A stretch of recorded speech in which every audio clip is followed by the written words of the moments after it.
Hello दोस्तों, नमस्कार। आपके अपने यूट्यूब चैनल स्टडी विद प्रेम में आप सभी का स्वागत है। देखिए, इस चैनल पर ये आपकी पहली क्लास है और आज से ही मैं आपके लिए जीके जीएस की बहुत ही महत्वपूर्ण क्लास स्टार्ट कर रहा हूं, जो कि आगामी एग्ज़ाम के लिए बहुत ही महत्वपूर्ण होगी। और इस क्लास में आपको वह क्वेश्चन कराने वाला हूं जो कि आपके एग्ज़ाम में बार बार पूछे जाते हैं। उन क्वेश्चनों को मैं आपको विथ एक्सप्लेनेशन के साथ कराऊँगा, ताकि उनसे बनने वाले जो भी क्वेश्चन होंगे वो आप इजीली कर सकें आप अपने एग्ज़ाम में। तो चलिए बिना समय की क्लास को स्टार्ट करते हैं। और देखिए, मैं आपको ये जो जीके जीएस का याद करने का एक यूनिक तरीका भी बताऊंगा कि आप किस तरीके से जीके जीएस को याद कर सकते हैं, ताकि आप ना भूलें। और आप 3 से 4 क्लासें रेगुलर मेरे देखें और आपको मैं विश्वास दिलाता हूँ कि आपको बहुत प्रॉफिट होने वाला है। चलिए तो बिना समय की क्लास को स्टार्ट करते हैं। देखिए, फर्स्ट क्वेश्चन जो कि आपके स्क्रीन के सामने ये रहा। फर्स्ट क्वेश्चन आपका कहता है कि संगीत का जनक इनमें से किस वेद को कहा गया है। देखिए, आप नॉर्मली सब जानते होंगे कि इसका राइट आंसर क्या हो जाएगा, सामवेद। ठीक है, राइट आंसर इसका सामवेद हो जाएगा। लेकिन अब सुनिए, मैं जो आपको इससे संबंधित क्वेश्चंस बताने वाला हूँ। देखिए, तो इसका राइट आंसर होगा आपका सामवेद। ठीक है, संगीत का जनक किस वेद को कहा जाता है, सामवेद को। बात करते हैं कितने वेद हैं, तो वेद हमारे 4 हैं। कितने वेद हैं, वेद 4 हैं। ठीक है, अब हम बात करते हैं एक एक ऑप्शन की। बात करते हैं पहले ऋग्वेद, अथर्ववेद की। देखिए, अथर्ववेद क्या है, अथर्ववेद को जादू टोना का वेद कहा गया है। किसको, जादू टोना का वेद किसा कहा है, अथर्ववेद को। ठीक है, जादू टोने का वेद अथर्ववेद को कहा गया है। और ये वेद त्रय में नहीं आता। किस में नहीं आता, वेद त्रय में। मतलब ये जो नीचे के 3 वेद हैं ये वेद त्रय में आते हैं, लेकिन अथर्ववेद वेद त्रय में नहीं आता है। तो कभी कभी आपसे क्वेश्चन पूछ लिया जाता है कि निम्नलिखित में से कौन सा वेद वेद त्रय में नहीं आता है, तो उसका राइट आंसर आप लगाएंगे अथर्ववेद। ठीक है, इसके बाद हम बात करते हैं, देखिए किस वेद में कन्या की निंदा की गई, कन्या के जन्म की निंदा की गई है। तो इसमें जो है अथर्ववेद जो है हमारा, इसमें कन्या के जन्म की निंदा की गई है। अब बात करते हैं इसके ब्राह्मण ग्रंथ की। देखिए, इसका जो ब्राह्मण ग्रंथ हो जाएगा अथर्ववेद का, वो गौपद हो जाएगा। कौन सा होगा, गौपद इसका ब्राह्मण ग्रंथ हो जाएगा अथर्ववेद का। ठीक है, तो ये अथर्ववेद से महत्वपूर्ण चीज़ें थी जो कि मैंने आपको बताई हैं। अब बात करते हैं हम ऋग्वेद की। देखिए, ऋग्वेद जो है एक बहुत ही महत्वपूर्ण वेद है, जो कि आपके एग्जाम के लिए भी बहुत ही महत्वपूर्ण, ज़्यादातर आपको क्वेश्चन यहीं से मिल जाते हैं। चलिए आइए बात करते हैं हम ऋग्वेद की। ठीक है, देखिए ऋग्वेद में क्या है, पहले हम बात करते हैं इसके पढ़ने वालों को क्या कहते हैं। इसके पढ़ने वालों को होत्र कहते हैं। क्या कहते हैं, होत्र। ठीक है, इसके पढ़ने वालों को कहते हैं। अब बात करते हैं हम, इसमें 10 मंडल हैं। मंडल कितने हैं, 10 मंडल हैं। इसमें 1028 सूक्त हैं। क्या है, 1028 सूक्त हैं और 10,462 ऋचाएँ हैं। कितनी है, 10,462 ऋचाएँ हैं। ठीक है, 10,462 इसमें ऋचाएँ हैं। बात करते हैं हम ऋग्वेद के 1-2 मंडल की बात कर लेते हैं। देखिए, ऋग्वेद के 3रे मंडल में गायत्री मंत्र का उल्लेख है, ऋग्वेद के 3रे मंडल में। ठीक है, अब देखिए, अब बात करते हैं हम सामवेद की। तो सामवेद, तो इसका राइट आंसर संगीत का जनक कौन सा वेद है, सामवेद। ठीक है, यदि इसके ब्राह्मण ग्रंथ की मैं बात करूं ऋग्वेद के, तो ऋग्वेद का ब्राह्मण ग्रंथ हो जाएगा ऐतरेय। क्या होगा, ऐतरेय। ठीक है, ऐतरेय। ठीक है, इसका ब्राह्मण ग्रंथ क्या होगा, ऐतरेय। अब बात करते हैं, तो इसका राइट आंसर तो हो गया आपका सामवेद। अब बात करते हैं यजुर्वेद की। देखिए, यजुर्वेद एकमात्र वेद है जो कि गद और पद दोनों में लिखा है। किस में लिखा है, ये गद और पद। ठीक है, गद और पद, ये गद पद दोनों में लिखा है। कौन सा वेद है, यजुर्वेद। ठीक है, इसमें यज्ञ के बारे में बात की गई है। किसके, यज्ञ के बारे में इसी में बात की गई है यजुर्वेद में। और मंत्र के बारे में भी इसमें ही बात की गई है। और कर्मकांड के बारे में भी इसमें ही बात की गई। किसमें, यजुर्वेद में। किसके, कर्मकांड। ठीक है, कर्मकांड के बारे में भी इसी वेद में बताया गया है। तो देखिए, जो वेद से बनने वाले महत्वपूर्ण क्वेश्चन थे वो मैंने आपको करा दिया। अब चलिए बात करते हैं इसके बाद हम नेक्स्ट क्वेश्चन की। और आप याद करने की कोई भी टेंशन ना लें, क्योंकि मैं आपको हर एक क्लास में पिछली क्लास का रिवाइज कराता हुआ चलूंगा। मैं आपको ऑप्शन ही इस हिसाब से डालूंगा क्वेश्चन में, ताकि जो कि आपने पीछे वाली क्लास की है वो आपको रिवाइज हो सके। तो देखिए, चलिए इसके बाद हम बात करते हैं नेक्स्ट क्वेश्चन की। देखिए, नेक्स्ट क्वेश्चन कहता है पल्लव वंश का संस्थापक कौन था। पल्लव वंश के संस्थापक की यदि हम बात करते हैं, तो इसका राइट आंसर हो जाएगा आपका सिंह विष्णु। इसका राइट आंसर हो जाएगा सिंह विष्णु। क्या है, पल्लव वंश की स्थापना करते हैं। अब बात करते हैं हम अदर ऑप्शन की। देखिए, बात करते हैं दंती दुर्ग की। देखिए, दंती दुर्ग जो थे, इन्होंने राष्ट्रकूट वंश की स्थापना की थी। किसकी, राष्ट्रकूट। ठीक है, राष्ट्रकूट वंश के संस्थापक कौन थे, दंती दुर्ग। बात करते हैं बिंबिसार किस वंश से थे, तो बिंबिसार जो थे ये हर्यक वंश से थे। कौन सा वंश था, हर्यक वंश। ठीक है, हर्यक वंश से कौन थे, बिंबिसार। बात करते हैं तैलव की, तैलव द्वितीय। ये तैलव द्वितीय जो थे चालुक्य वंश से थे। कौन से वंश से थे, चालुक्य। ठीक है। चालुक्य वंश से कौन थे? तैलभ द्वितीय। ठीक है, कौन सा वंश था? चालुक्य वंश। तैलभ द्वितीय थे चालुक्य वंश से। अब चलिए बात करते हैं इसके बाद में हम नेक्स्ट क्वेश्चन की। देखिए नेक्स्ट क्वेश्चन आपका कहता है, क्या कहता है कि सत्यमेव जयते का उल्लेख इनमें से किस में है? सत्यमेव जयते, ठीक है, सत्यमेव जयते की चलिए बात करते हैं किस में है। तो इसका राइट आंसर आपका हो जाएगा मुंडको उपनिषद। ऑप्शन नंबर ए इसका राइट आंसर हो जाएगा। मुंडको उपनिषद में क्या है? सत्यमेव जयते का उल्लेख है। बात करते हैं अदर ऑप्शन की। देखिए हम बात करते हैं ज्वालोपनिषद की। ज्वालोपनिषद की यदि मैं बात करूं तो इसमें क्या है? 4 आश्रम का उल्लेख है। किसका है? 4 आश्रम का उल्लेख जो है, आश्रम का उल्लेख जो है वो हमारा किस में है? 4 आश्रम का उल्लेख हमारा ज्वालोपनिषद में। ठीक है, 4 आश्रम का उल्लेख ज्वालोपनिषद में। चलिए अब बात करते हैं हम कुछ महत्वपूर्ण और क्वेश्चन की। यही बात कर लेते हैं। देखिए तो इसका राइट आंसर तो आपको पता ही, मुंडक उपनिषद हो गया। अब बात करते हैं हम अदर क्वेश्चन की। देखिए बात करते हैं हम पहले वेद की। ठीक है, वेद कितने हमारे? वेद 4 हैं। ठीक है, वेदांग की यदि मैं बात करूं, वेदांग कितने हैं? 6 हैं। ठीक है, पुराण की यदि बात करते हैं तो पुराण कितने हैं? 18 हैं। ठीक है, पुराण हमारे 18 हो गए। ठीक है, इसके बाद हम बात करते हैं उपनिषद की। किसकी? उपनिषद। ठीक है, तो उपनिषद कितने हैं? 108 उपनिषद हैं। क्या है? 108 उपनिषद हैं। यदि शास्त्र नृत्य की बात करते हैं, देखिए मैं आपको यही बताता चल रहा हूँ सब। शास्त्रीय नृत्य, ठीक है, ये हमारे 8 हैं। ठीक है, शास्त्र नृत्य कितने? 8 हैं। बात करते हैं भाषाओं की, तो भाषा हमारी शास्त्रीय भाषा कितनी है? 6 हैं। भाषा कितनी है?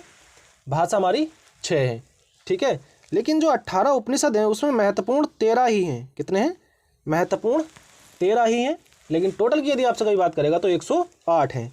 ठीक है, अब चलिए बात करते हैं हम इसके बाद में नेक्स्ट क्वेश्चन की।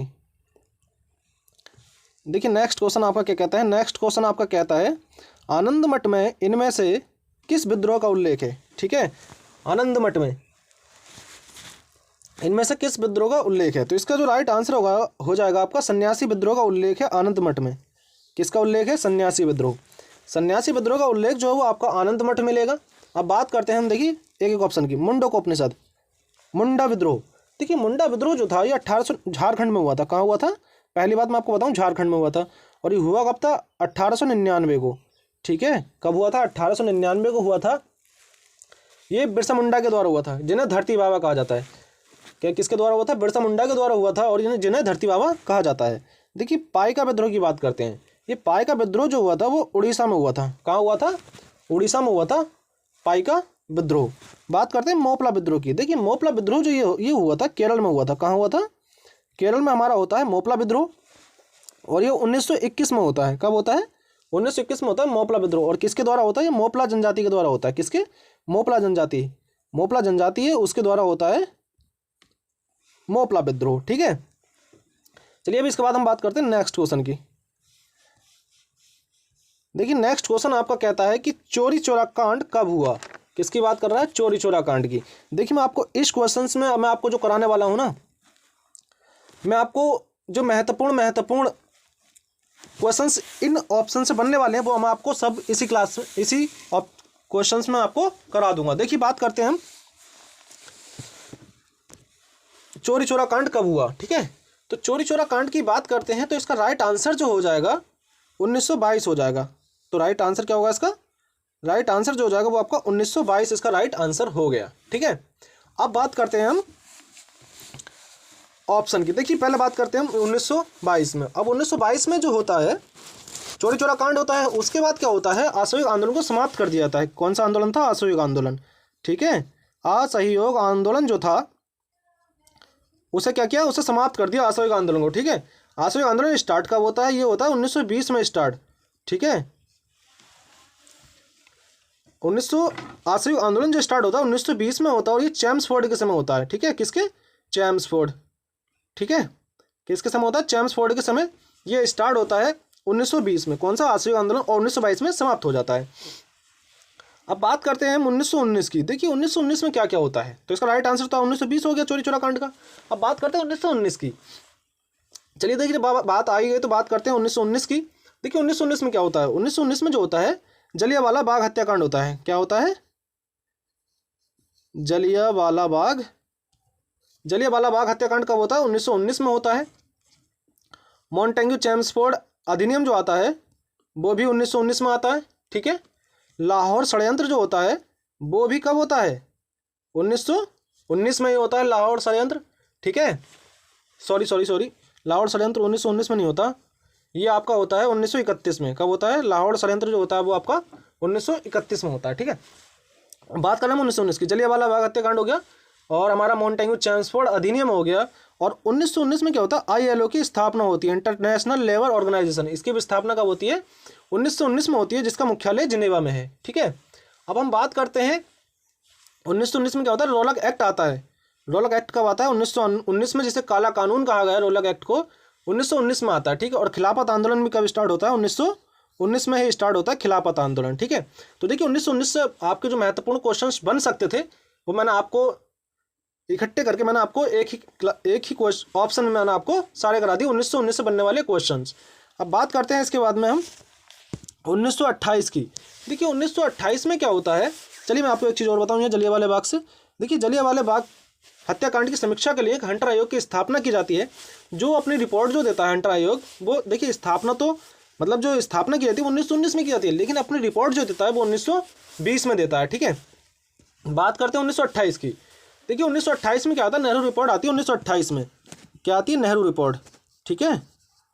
नेहरू रिपोर्ट कब आती है? 1928 में नेहरू रिपोर्ट आती है 1928 में। और बारदौली सत्याग्रह होता है 1928 में। कौन सा होता है? बारदौली। ठीक है। बारदौली सत्याग्रह कब होता है? बारदौली सत्याग्रह 1928 में होता है। और यहीं पर सरदार वल्लभ भाई पटेल को सरदार की उपाधि दी गई थी इसी आंदोलन के दौरान। 1928 में होता है। ठीक है। बात करते हैं हम 1928 में और क्या होता है। 1928 में क्या होता है? साइमन कमीशन भारत आता है 1928 में। कब आता है? भारत आता है 1928 में। लेकिन कभी आपसे पूछ लिया है कि साइमन कमीशन का गठन कब हुआ, तो इसका जो गठन होता है वो 1927 में होता है, लेकिन आता कब है? 1928 में। तो देखिए ऑप्शन से बनने वाले मैंने आपको हर एक क्वेश्चन बताने की कोशिश की। अब चलिए इसके बाद हम बात करते हैं नेक्स्ट क्वेश्चन की। देखिए नेक्स्ट क्वेश्चन आपका कहता है सांझ का तारा किसे कहते हैं? सांझ का तारा जो कहा जाता है, तो इसका राइट आंसर आपका हो जाएगा शुक्र। क्या होगा? शुक्र को सांझ का तारा कहा जाता है। ठीक है। शुक्र को क्या कहा जाता है? सांझ का तारा। ठीक है। और एक बात मैं आपको बता दूं, इसका कोई भी उपग्रह नहीं है। और भोर का तारा भी किसे कहा जाता है? सांझ का तारा, भोर का तारा। ठीक है। भोर का तारा भी शुक्र को कहा जाता है। और पृथ्वी की भागिनी भी किसे कहा जाता है? भागिनी ग्रह भी किसे कहा जाता है? शुक्र ग्रह को कहा जाता है। अब बात करते हैं इसके बाद हम मंगल ग्रह को। देखिए मंगल ग्रह लाल ग्रह के नाम से जाना जाता है, मंगल ग्रह। ठीक है। और इसके दो उपग्रह हैं, फोबोस और डीमोस। ठीक है। फोबोस और डीमोस इसके दो उपग्रह हैं मंगल ग्रह के। ठीक है। इस पर लाल ग्रह का कारण क्या है? यहाँ आयरन ऑक्साइड सर्वाधिक मात्रा में पाया जाता है, इसलिए यहाँ इसे लाल ग्रह कहा जाता है। ठीक है। बात करते हैं इसके बाद में हम बुध की। देखिए बुध सबसे नज़दीकी ग्रह है। ठीक है। और सबसे छोटा ग्रह है। इसका भी कोई भी उपग्रह नहीं है। जिस प्रकार शुक्र का भी कोई भी उपग्रह नहीं है, उसी प्रकार बुध का भी कोई उपग्रह नहीं है। ठीक है। ये जो चारों ग्रह हैं, इन्हें क्या कहा जाता है? आंतरिक ग्रह कहा जाता है। क्या कहा जाता है? आंतरिक ग्रह कहा जाता है इन चारों को। और इन चारों के बाद के जो ग्रह हैं, जैसे कि आपका शनि हो गया, वरुण हो गया, और हमारे एक और हो गया। ठीक है। वो आपके बाह्य ग्रह हैं और ये आपके आंतरिक ग्रह हैं। ठीक है। चलिए इसके बाद हम बात करते हैं नेक्स्ट क्वेश्चन की। बृहस्पति रहेगा। बृहस्पति की बात करते हैं। सौरमंडल का सबसे बड़ा ग्रह जो वो हमारा बृहस्पति ग्रह है। किसका? सौरमंडल का सबसे बड़ा ग्रह कौन सा? बृहस्पति ग्रह। बात करते हैं इसके बाद में नेक्स्ट क्वेश्चन की। देखिए नेक्स्ट क्वेश्चन आपका कहता है, क्या कहता है कि निम्नलिखित में से कौन सा विकल्प पश्चिमी घाट का सर्वोच्च शिखर है? पश्चिमी घाट का सर्वोच्च शिखर की यदि हम बात करें तो इसका राइट आंसर हो जाएगा आपका अन्नाईमुड़ी। अन्नाईमुड़ी क्या होगा? इसका राइट आंसर हो जाएगा, जो कि पश्चिमी घाट की सबसे ऊंची चोटी है। अब बात करते हैं हम अन्य ऑप्शन की। देखिए गुरु शिखर। यदि मैं गुरु शिखर की बात करूं तो ये अरावली की सबसे ऊंची चोटी है। गुरु शिखर किसकी है? गुरु शिखर अरावली की सबसे ऊंची चोटी है गुरु शिखर। बात करते हैं हम धूपगढ़ की। तो ये धूपगढ़ जो है ये सतपुड़ा की सबसे ऊंची चोटी है। किसकी है?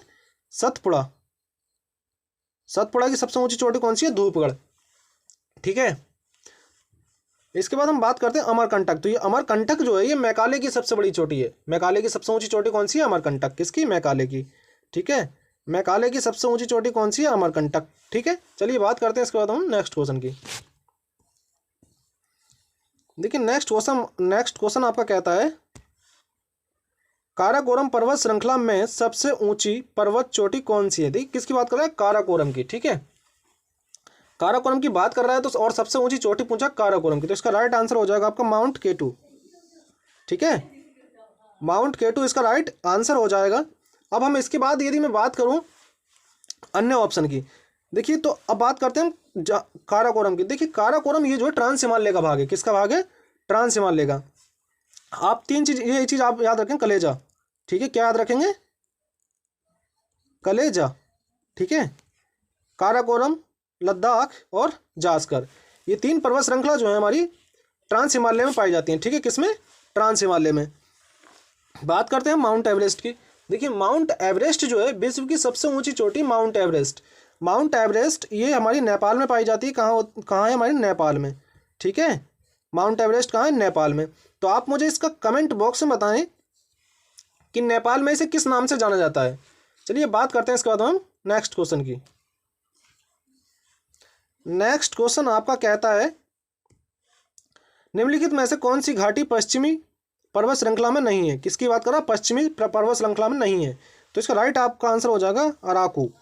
अराकू जो हमारी अराकू जो है वो घाटी हिमालय श्रृंखला में नहीं है। किसमें? हिमालय पर्वत श्रृंखला में नहीं है। कौन सी? अराकू घाटी। ठीक है, बात करते हैं इसके बाद में नेक्स्ट क्वेश्चन की।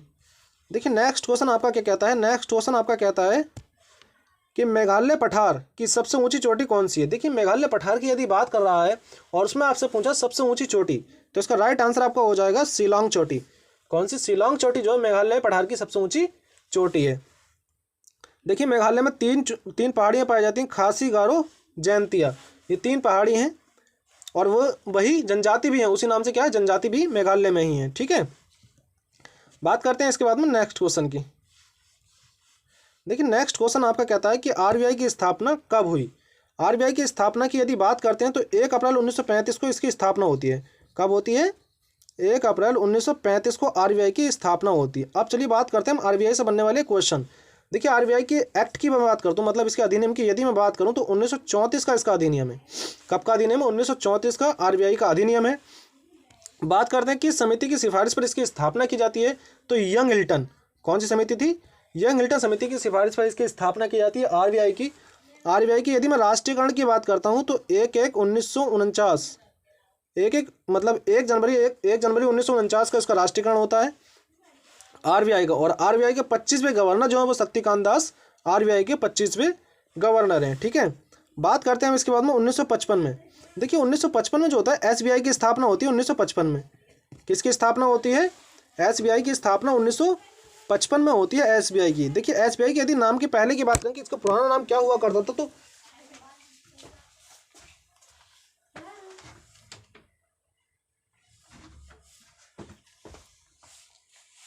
बात करते हैं हम इसके बाद में एसबीआई की। यदि मैं बात करूं तो एसबीआई का पुराना नाम हुआ करता था इंपीरियल बैंक। कब हुआ था? 1921 में। ठीक है, 1921 में 3 बैंकों को मिलाकर इंपीरियल बैंक बनाई जाती है और उसके बाद 1955 में क्या होता है? यही एसबीआई में कन्वर्ट हो जाती है। ठीक है, अब इसके बाद हम बात करते हैं, देखिए 1-2 बैंक और हैं जो कि मैं आपको बताना चाहता हूँ। 1990 की मैं बात करूँ तो इसमें क्या होता है? सिडबी की स्थापना होती है। किसकी? सिडबी बैंक की, जिसका एकमात्र बैंक है जिसका मुख्यालय लखनऊ में है। कौन सी बैंक है? सिडबी। ठीक है, सिडबी बैंक। ठीक, आप ये याद रखेंगे क्योंकि बहुत ही महत्वपूर्ण बैंक है। कौन सी बैंक है? सिडबी बैंक। तो इसकी सिडबी बैंक की स्थापना कब होती है? 1990 में इसकी स्थापना होती है और लखनऊ में इसका हेडक्वार्टर है, मतलब इसका मुख्यालय है। ठीक है, बात करते हैं हम एक बैंक और है जो कि मैं आपको बता देता हूँ यहीं, 1 मिनट। देखिए बात करते हैं हम अदर बैंक की। देखिए एक बैंक और है जिसकी स्थापना 1982 में होती है। कब होती है? 1982 में होती है, 12 जुलाई को। कब होती है? 12 जुलाई 1982 को स्थापना होती है, जिस बैंक का नाम है आपका नाबार्ड। कौन सी बैंक है वो? नाबार्ड बैंक की स्थापना कब होती है? 12 जुलाई 1982 को नाबार्ड बैंक की स्थापना होती है। तो देखिए जो बैंक से बनने वाले महत्वपूर्ण क्वेश्चन थे वो मैंने आपको एक ही क्वेश्चन में आपको करा दिए। चलिए बात करते हैं इसके बाद में नेक्स्ट क्वेश्चन की। देखिए आप इसी प्रकार से आप अगर पढ़ते हुए चलेंगे ना तो आप भूलेंगे भी कम और आपको याद भी ज़्यादा होगा। चलिए बात करते हैं, कम से कम टाइम में आप ज़्यादा याद भी कर सकते हैं। चलिए बात करते हैं इसके बाद नेक्स्ट क्वेश्चन की। देखिए नेक्स्ट क्वेश्चन कहता है हेरल्ड-डोमर मॉडल का संबंध कौन सी योजना से है। हेरल्ड-डोमर मॉडल की बात करते हैं कौन सी योजना से है, तो इसका राइट आंसर आपका हो जाएगा प्रथम पंचवर्षीय योजना से। कौन सी योजना थी? प्रथम पंचवर्षीय योजना थी, जिसके इसके कौन सा मॉडल था उसका? Herald-Domar model. ठीक है, हेरल्ड-डोमर मॉडल के द्वारा क्या है पंचवर्षीय योजना स्टार्ट होती है। अब बात करते हैं हम स्टार्ट कब होती है। ये 1951 से स्टार्ट होती है। कब? 1951 से 56 तक चलती है। 1951 से 56 तक चलती है। और इसमें क्या होता है, कृषि पर बल दिया गया था। किसके मतलब कृषि को बढ़ावा इसी योजना में दिया गया। तो कभी आपसे क्वेश्चन पूछ लिया जाता है कि निम्नलिखित में से किस योजना में कृषि को बढ़ावा दिया गया था, ये प्राथमिकता दी गई थी, तो वो कौन सा था, कौन सी योजना थी? प्रथम पंचवर्षीय योजना। ठीक है, अब बात करते हैं इसके बाद में दूसरी पंचवर्षीय योजना की। तो ये 1956 से स्टार्ट होकर 1961 तक चलती है। कब तक चलती है? 1961 तक चलती है दूसरी पंचवर्षीय योजना। ठीक है, अब इसकी मॉडल की यदि मैं बात करूं तो इसका मॉडल हो जाएगा पीसी महालनोबिस। इसका मॉडल हो जाएगा कौन सा? पीसी महालनोबिस। ठीक है, अब इस पर जो बल दिया था वो उद्योग पर बल दिया था। किस पर? उद्योग पर। ठीक है, उद्योग पर बल दिया था। अब कभी आपसे पूछ लिया जाए कि निम्नलिखित में से कौन सी पंचवर्षीय योजना है जिसमें उद्योग और कृषि दोनों पर बल दिया, तो वो हमारी तीसरी पंचवर्षीय योजना हो जाएगी, जिसपे उद्योग और कृषि दोनों पर बल दिया। इसके हम बात करते हैं पांचवी पंचवर्षीय योजना की। देखिए जो पांचवी पंचवर्षीय योजना होती है एकमात्र योजना थी जो कि 4 साल चली थी, और ये स्टार्ट होती है 1974 से, और ये आपको 78 में एंड हो जाती है। कब? 78 में आपकी एंड हो जाती है पांचवी पंचवर्षीय योजना। ठीक है, और 20 सूत्रीय कार्यक्रम जो है वो इसी में स्टार्ट किया था। तो आपका ये बहुत ही महत्वपूर्ण क्वेश्चन है कि 20 सूत्रीय कार्यक्रम किस पंचवर्षीय योजना में स्टार्ट हुआ। तो ये आपका स्टार्ट हुआ था पांचवी पंचवर्षीय योजना में 20 सूत्रीय कार्यक्रम। इसके बाद हम बात करते हैं आठवीं पंचवर्षीय योजना की। देखिए आठवीं पंचवर्षीय योजना जो स्टार्ट होती है वो 1992 से 1997 के बीच स्टार्ट होती है आठवीं पंचवर्षीय योजना। ठीक है, इसमें क्या है, मानव संसाधन का विकास के बारे में बात की गई है। ठीक है, किसके? मानव संसाधन के विकास के बारे में। ठीक है, आठवीं पंचवर्षीय योजना में। चलिए अभी हम इसके बाद बात करते हैं हम नेक्स्ट क्वेश्चन की। देखिए नेक्स्ट क्वेश्चन आपका कहता है, देखिए अब आपका आया हेडक्वार्टर से, मतलब मुख्यालयों से संबंधित आपका जब क्वेश्चन आया है तो मैं आपको इस क्वेश्चन में आपको जो महत्वपूर्ण है जिनके हेडक्वार्टर पूछे जाते हैं एग्जाम में, वो मैं आपको सब इसी क्वेश्चंस में आपको करा दूंगा। चलिए बात करते हैं हम जिनेवा में किसका मुख्यालय। ये तो पूछा है आपसे पूछा है कि मुख्यालय जिनेवा में, मतलब इनमें से किसका मुख्यालय जिनेवा में है। तो इसका जो राइट आंसर आपका हो जाएगा वो होगा WTO, वर्ल्ड ट्रेड ऑर्गेनाइजेशन। ठीक है, तो इसकी जो स्थापना होती है 1955 में इसकी स्थापना होती है। अब बात करते हैं हम अदर के किस का मुख्यालय जिनेवा में है। ठीक है, देखिए WTO हो गया आपका WHO का मुख्यालय कहाँ है? जिनेवा। ILO का मुख्यालय कहाँ है आपका? जिनेवा। ठीक है, अंकटाड का मुख्यालय कहाँ है? अंकटाड। ठीक है, अंकटाड का मुख्यालय भी कहाँ है आपका? जिनेवा। ठीक, किसका? अंकटाड का। इसके बाद हम बात करते हैं गेट का मुख्यालय भी कहाँ है? GAT। गेट का मुख्यालय भी कहाँ है आपका? जिनेवा में है। अब बात करते हैं हम रोम की। देखिए रोम इटली, रोम जो है इसमें किसका मुख्यालय? FAO का। ठीक है, इसका FAO का मुख्यालय कहाँ है? FAO का मुख्यालय आपका जिनेवा में है, जिसकी स्थापना जो होती है वो 16 अक्टूबर 1945 को इसकी स्थापना होती है। किसकी? FAO की। FAO की स्थापना 1945 में होती है, 16 अक्टूबर 1945 को होती है, और इसका मुख्यालय रोम में है। बात करते हैं न्यूयॉर्क की। देखिए न्यूयॉर्क में किसका मुख्यालय है? UNO का मुख्यालय कहाँ है? न्यूयॉर्क में है। ठीक है, UNO का मुख्यालय कहाँ है? न्यूयॉर्क में है। और यूनिसेफ का मुख्यालय भी कहाँ है आपका? न्यूयॉर्क में ही है यूनिसेफ का मुख्यालय भी। ठीक है, अब इसके बाद हम बात करते हैं मनीला में। देखिए मनीला में क्या है? ADB का मुख्यालय कहाँ है? मनीला में। ADB का मुख्यालय कहाँ है? मनीला में है। और अंतर्राष्ट्रीय चावल अनुसंधान केंद्र भी कहाँ है? अंतर्राष्ट्रीय की बात करेगा आपसे तब कहाँ है हमारा? ये भी हमारा मनीला में है। ठीक है, पेरिस में किसका मुख्यालय? पेरिस में जो है हमारा यूनेस्को का मुख्यालय पेरिस में है। किसका है? यूनेस्को का। ठीक है, यूनेस्को का मुख्यालय कहाँ है आपका?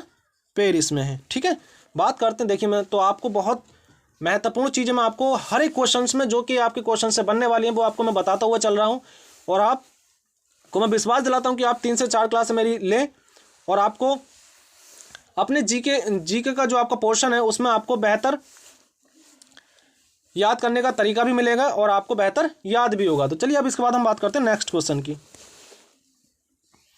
देखिए नेक्स्ट क्वेश्चन आपका कहता है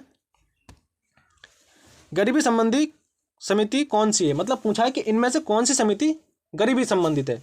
ठीक है, तो इसका राइट आपका आंसर हो जाएगा सुरेश तेंदुलकर समिति। कौन सी समिति है? सुरेश तेंदुलकर समिति जो ये गरीबी से संबंधित समिति है। बात करते हैं महाजन समिति की। तो महाजन समिति जो है चीनी उद्योग से संबंधित है। किससे? चीनी उद्योग से। कौन सी समिति है? महाजन समिति। महाजन समिति चीनी उद्योग से संबंधित है। महाजन समिति। बात करते हैं राजा चैलिया समिति की। राजा चैलिया समिति जो थी टैक्स सुधार से थी, मतलब कर सुधार से थी। किससे थी? कर सुधार से। ठीक है, कौन सी समिति थी? राजा चैलिया समिति। ठीक है, टैक्स से संबंधित थी, मतलब कर सुधार से संबंधित थी, राजा चैलिया समिति। बात करते हैं रेखा समिति की। तो ये जो रेखा समिति थी ये अप्रत्यक्ष कर था। कैसे? अप्रत्यक्ष संबंधित कौन थी? अप्रत्यक्ष टैक्स से ये थी हमारी रेखा समिति। कौन सी? रेखा समिति थी अप्रत्यक्ष टैक्स से संबंधित। अब चलिए इसके बाद हम बात करते हैं नेक्स्ट क्वेश्चन की। देखिए नेक्स्ट क्वेश्चन आपका क्या कहता है? नेक्स्ट क्वेश्चन आपका कहता है नीति आयोग की स्थापना कब हुई। नीति आयोग की स्थापना की बात कर रहा है कि इसकी स्थापना कब होती है। किसकी? नीति आयोग की। नीति आयोग की स्थापना होती है 1 जून 2015 को। कब होती है? 1 जून 2015 को इसकी स्थापना होती है। किसकी? नीति आयोग की। ठीक है, 1 जून 2015 को नीति आयोग की स्थापना होती है। इसके बाद हम बात करते हैं अदर ऑप्शन की। ठीक है, तो इसके हेड होते हैं वो हमारे प्रधानमंत्री होते हैं। ठीक है, नीति आयोग से पहले जो थी ये योजना आयोग थी। योजना आयोग के नाम बदलकर क्या रखा है इसका? नीति आयोग इसका नाम रख दिया है। ठीक है, बात करते हैं 1 जुलाई 2017 की। किसकी बात कर रहे हैं? 1 जुलाई 2017 की बात करें तो इसमें क्या होता है? जीएसटी आती है। ठीक है, जीएसटी आती है। अब बात करते हैं जीएसटी की। देखिए फुल फॉर्म की बात करते हैं तो गुड्स एंड सर्विस टैक्स इसकी फुल फॉर्म है। ठीक है, बात करते हैं हम इसके संविधान संशोधन की। तो 101 बार संविधान संशोधन है जीएसटी से संबंधित। ठीक है, जीएसटी संग्रहालय हाल ही में कहाँ बनाया जा रहा था? पणजी गोवा में जीएसटी संग्रहालय बनाया जा रहा है। जीएसटी एक समवर्ती सूची का टैक्स है और ये अप्रत्यक्ष कर है। कैसा है? समवर्ती सूची का विषय है और ये जो है एक अप्रत्यक्ष टैक्स है जीएसटी। ठीक है, इसके बाद चलिए बात करते हैं हम। देखिए 2005 की। देखिए 2005 में कौन कौन से एक्ट आए थे, मतलब अधिनियम आया। तो 2005 में जो आया था RTI, मतलब राइट टू इन्फॉर्मेशन, कब आया? 2005 में। और नरेगा भी एक्ट कब आया? 2005 में आया था नरेगा एक्ट। ठीक है, बात करते हैं 2009 की। 2009 की। देखिए 2009 में क्या आता है? राइट टू एजुकेशन आता है। 2005 में तो क्या है हमारा? Right to information. लेकिन 2009 में क्या आता है आपका? Right to education. ठीक है, RTE 2009 में आता है। और यहीं क्या होता है? मनरेगा वर्ड भी जो जुड़ता है वो 2009 में ही जुड़ता है। ठीक है, बात करते हैं इसके बाद हम नेक्स्ट क्वेश्चन की। नेक्स्ट क्वेश्चन आपका क्या कहता है? देखिए नेक्स्ट क्वेश्चन आपका कहता है क्रिप्स मिशन कब आया। क्रिप्स मिशन की बात कर रहा है। अब हमारे क्वेश्चन स्टार्ट। एक क्वेश्चन जो आपका पॉलिटी से बहुत ही महत्वपूर्ण क्वेश्चन है, क्योंकि यहाँ से आपको एग्जाम में क्वेश्चन देखने को जरूर मिलता है। बात करते हैं हम। देखिए क्रिप्स मिशन कब आया। क्रिप्स मिशन की यदि हम बात करते हैं इसका राइट आंसर हो जाएगा आपका 1942 में। देखिए 1942 में क्या होता है? क्रिप्स मिशन आता है 1942 में। अब इसके बाद हम बात करते हैं 1946 की। देखिए 1946 में क्या आता है? कैबिनेट मिशन आता है। कौन आता है? Cabinet mission. जिसके सदस्य कौन कौन होते हैं मैं आपको बताता हूं। जिसके 3 सदस्य थे आपका पैथिक लॉरेंस, अलेक्जेंडर और क्रिप्स। पैथिक लॉरेंस जो थे सचिव के रूप में आए थे, पैथिक लॉरेंस। ठीक है, ये आप याद रखेंगे। इसके बाद हम बात करते हैं 1945 की। देखिए 1945 में क्या होता है? लाल किला मुकदमा होता है 1945 में। और बेवल योजना भी कब आती है? बेवल योजना जो योजना भी जो आती है हमारी, वो भी हमारी 1945 को ही आती है, बेवल योजना। और 1945 में लाल किला मुकदमा भी होता है 1945 में। बात करते हैं 1947 की। देखिए 1947 में क्या होता है? 3 जून, कब को? 3 जून। ठीक है, 3 जून 1947 को माउंटबेटन योजना आती है। ठीक है, 3 जून 1947 क्या होता है? माउंटबेटन योजना आती है। और 1947 एक बहुत ही महत्वपूर्ण डेटा जो कि आपको बताने वाला हूं। देखिए 1947 से बात आई गई तो 29 अगस्त 1947 क्या है? 29 अगस्त 1947 को क्या होता है? प्रारूप समिति की स्थापना होती है। 29 अगस्त 1947 को प्रारूप समिति की स्थापना होती है, जिसके अध्यक्ष होते हैं हमारे बी आर अम्बेडकर। अध्यक्ष कौन होते हैं उसके? बी आर अम्बेडकर उसके अध्यक्ष होते हैं। प्रारूप समिति की स्थापना होती है 29 अगस्त 1947 को। ये बहुत ही महत्वपूर्ण डेट है जो कि आप याद रखना है, 29 अगस्त 1947। ठीक है, बात करते हैं इसके बाद हम नेक्स्ट क्वेश्चन की। देखिए नेक्स्ट क्वेश्चन आपका कहता है, क्या कहता है? नेक्स्ट क्वेश्चन कहता है केंद्र व राज्य के बीच शक्तियों का बंटवारा कौन सी अनुसूची में है? देखिए केंद्र और राज्य के बीच की शक्तियों का बंटवारा आपसे पूछा है किस में है, तो इसका राइट आपका आंसर हो जाएगा 7वीं अनुसूची में, क्योंकि 7वीं अनुसूची में आपके विषय दिए गए हैं। 7वीं अनुसूची में क्या है आपका? समवर्ती सूची और हमारा संघ सूची और राज्य सूची 7वीं अनुसूची में है। इसलिए क्या है कि यहाँ राज्य और केंद्र के बीच शक्तियों का बंटवारा किया गया है, 7वीं अनुसूची के अंतर्गत आते हैं। ठीक है, प्रथम अनुसूची की मैं बात करूं तो इसमें 28 राज्य और 8 केंद्र शासित प्रदेश के बारे में जो बताया वो हमारा प्रथम अनुसूची में बताया है। बात करते हैं हम छठी अनुसूची की। देखिए छठी अनुसूची में क्या बताया? 4 राज्यों के बारे में बताया है जो कि पूर्वोत्तर राज्य हैं, असम, त्रिपुरा, मिजोरम, मेघालय।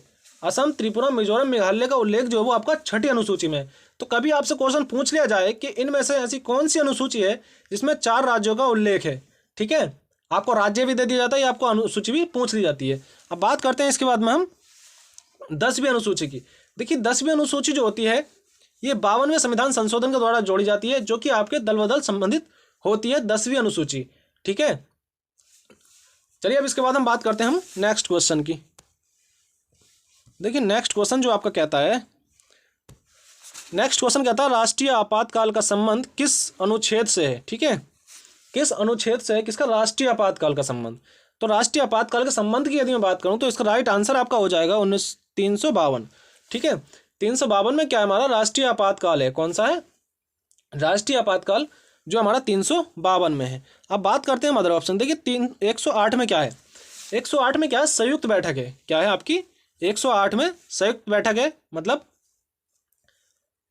संयुक्त बैठक है। अब इसे बुलाता कौन है? देखिए बुलाता राष्ट्रपति है और इसे खत्म भी कौन करता है, मतलब इसे भेजता भी कौन है? राष्ट्रपति ही भेजता है। ठीक है, तो 108 अनुसूची में संयुक्त बैठक है। 108 में आर्टिकल 108 में संयुक्त बैठक है। ठीक है, बुलाता कौन है? राष्ट्रपति। लेकिन इसकी अध्यक्षता कौन करता है? लोकसभा का अध्यक्ष। इसका अध्यक्षता कौन करता है? लोकसभा का अध्यक्ष इसकी अध्यक्षता करता है। किसकी? संयुक्त बैठक की। ठीक है, बात करते हैं इसके बाद हम 76 की। आर्टिकल 76 की बात करते हैं। भारत का सबसे बड़ा वकील महान्यायवादी। ठीक है, महान्यायवादी कौन है? भारत का सबसे बड़ा वकील है, आर्टिकल 76 के अंतर्गत आता है। ठीक है, देखिए जब आर्टिकल आए गए तो 1-2 आर्टिकल और महत्वपूर्ण देख लेते हैं। बात करते हैं हम आर्टिकल 360 की। देखिए 360 में क्या है? वित्तीय आपातकाल है आर्टिकल 360 में, जो कि भारत में अभी तक नहीं लगा है। ठीक है, कौन से उसमें? आर्टिकल 360 में।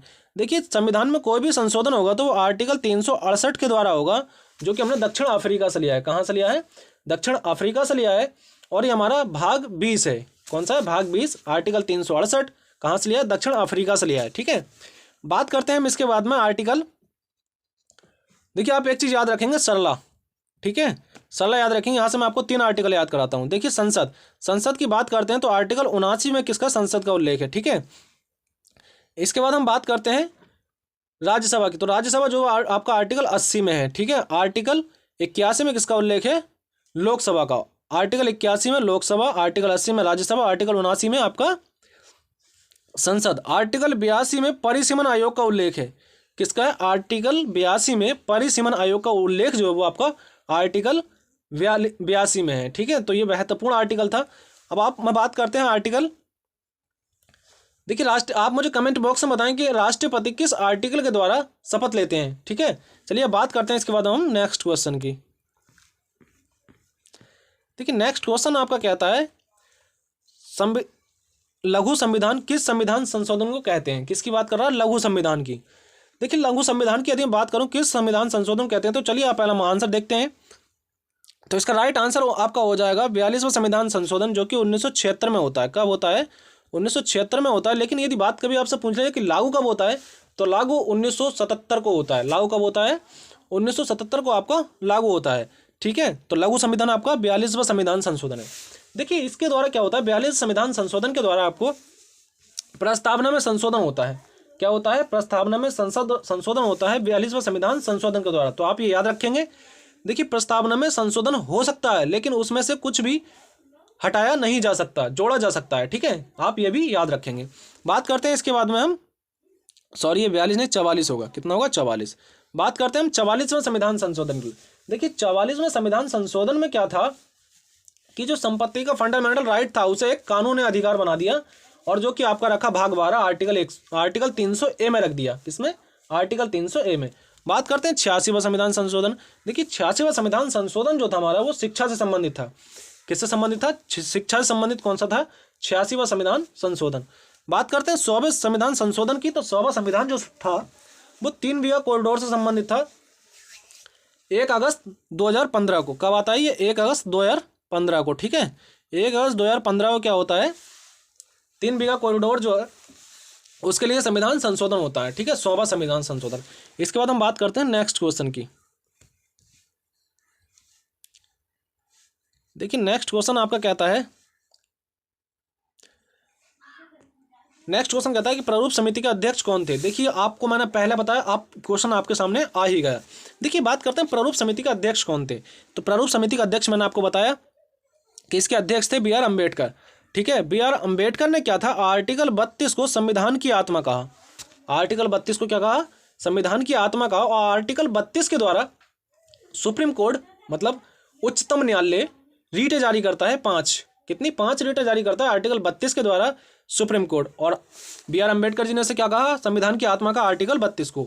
ठीक है, संवैधानिक उपचारों का अंत। ठीक है, इसके बाद हम बात करते हैं। देखिए तो इस प्रारूप समिति की स्थापना की मैंने आपको बताया 29 अगस्त 1947 को इसकी स्थापना होती है। अब चलिए बात करते हैं हम। देखिए पंडित जवाहरलाल नेहरू। देखिए पंडित जवाहरलाल नेहरू ने किस समिति की स्थापना की? तो मतलब किस समिति के अध्यक्ष थे? तो ये जो थे संघ समिति, संघीय समिति के अध्यक्ष, संघ समिति के अध्यक्ष कौन थे? पंडित जवाहरलाल नेहरू, संघ समिति के। डॉक्टर राजेंद्र प्रसाद की यदि मैं बात करूं तो डॉक्टर राजेंद्र प्रसाद जो थे वो प्रचलन समिति के अध्यक्ष थे। किसके? प्रचलन समिति। और तदर्भ समिति कौन सी थी? तदर्भ समिति थी जो कि राष्ट्रीय ध्वज से संबंधित थी, तदर्भ समिति। तो उसके अध्यक्ष भी कौन थे? डॉक्टर राजेंद्र प्रसाद। ठीक है, इसके बाद हम बात करते हैं JV कृपलानी। JV कृपलानी जो थे ये मौलिक अधिकार की एक उप समिति थी, उसके अध्यक्ष कौन थे? JV कृपलानी। मौलिक अधिकार की उप समिति के अध्यक्ष कौन थे? वो थे JV कृपलानी। ठीक है, चलिए इसके बाद हम बात करते हैं नेक्स्ट क्वेश्चन की। देखिए नेक्स्ट क्वेश्चन आपका क्या कहता है? नेक्स्ट क्वेश्चन आपका कहता है काला कानून किसे कहा। ठीक है, तो रौलक एक्ट आपका काला कानून हो गया। ठीक है, रौलक एक्ट कब हो गया? काला कानून। ठीक है, असहयोग आंदोलन कब स्टार्ट होता है? 1920 में असहयोग आंदोलन स्टार्ट होता है और 22 में ये खत्म हो जाता है चोरी चोरा कांड के बाद। ठीक है, दांडी यात्रा, तो मुझे आप कमेंट बॉक्स में बताएं कि दांडी यात्रा कब स्टार्ट हुई थी। ठीक है, चलिए इसके बाद हम बात करते हैं नेक्स्ट क्वेश्चन की। देखिए तो आज के लिए यही क्वेश्चन थे, और ये मैंने आपको एक एक क्वेश्चन आपको विथ एक्सप्लेनेशन के साथ कराए हैं। देखिए यदि मैं इन क्वेश्चनों को यदि आपको सामने लिखता तो बहुत टाइम लगने वाला था। तो आप ये टेंशन ना लें कि याद कैसे करना, मतलब हम कैसे लिखेंगे। आप मेरे साथ बने रहें, 3 से 4 क्लासें आप मेरी लें, और आपको यदि आपको इन क्लासों से कुछ भी बेनिफिट हो तब आप आगे की क्लास लें, वरना यदि आपका मन है तो आप क्लास लेते रहें। क्योंकि मैं आपको देखिए एक बेस्ट तरीका देने वाला हूं, और याद करने की मैं आपको ट्रिक भी बताऊंगा इसमें कि आप किस प्रकार से याद कर सकते हैं। देखिए जैसा कि मैंने आपको बताया कि आपको एक एक क्वेश्चन से आपको बहुत सारे क्वेश्चंस बनाने की कोशिश की, और आप याद रखें कि जब आप याद करें तो आप एक डेट पकड़ें। ठीक है, मतलब मान लिया जैसे 1919 पकड़ना है हमें, तो 1919 पकड़ने के बाद में उससे संबंधित जो भी क्वेश्चन बनने वाले हैं वो आप लिख लें। जब और आप लिखने के बाद उसे आप 1-2 बार रिवाइज कर लें, तो जब आपको 1919 की डेट आपको कहीं भी नजर आएगी तो वो आपको सब क्वेश्चन जो आपने 1919 से याद किए थे वो आपको एक बार में आपको रिकॉल होते रहेंगे। तो आप उससे कभी भी आपको वो क्वेश्चन 1919 से जो भी क्वेश्चन बनेंगे वो आपको नहीं भूलेंगे कभी भी। तो चलिए फिर हम आज की क्लास यहीं रखते हैं। देखिए यदि आपको क्लास अच्छी लगी हो तो प्लीज़ इस क्लास को ज़्यादा से ज़्यादा शेयर करें, ताकि हर एक विद्यार्थी का जो एग्ज़ाम आने वाला है उसमें आपको बेनिफिट मिल सके इस क्लास से। और इस क्लास को शेयर करें, लाइक करें, और चैनल पर नए हो तो चैनल को सब्सक्राइब कर लें, क्योंकि ये चैनल मैंने आपके लिए ही बनाया है, जो कि GK GS की बहुत ही महत्वपूर्ण क्लासें मैं आपको इसमें देने वाला हूं। तो चलिए फिर आज की वीडियो हम यही रखते हैं। तब तक के लिए जय हिंद, जय भारत।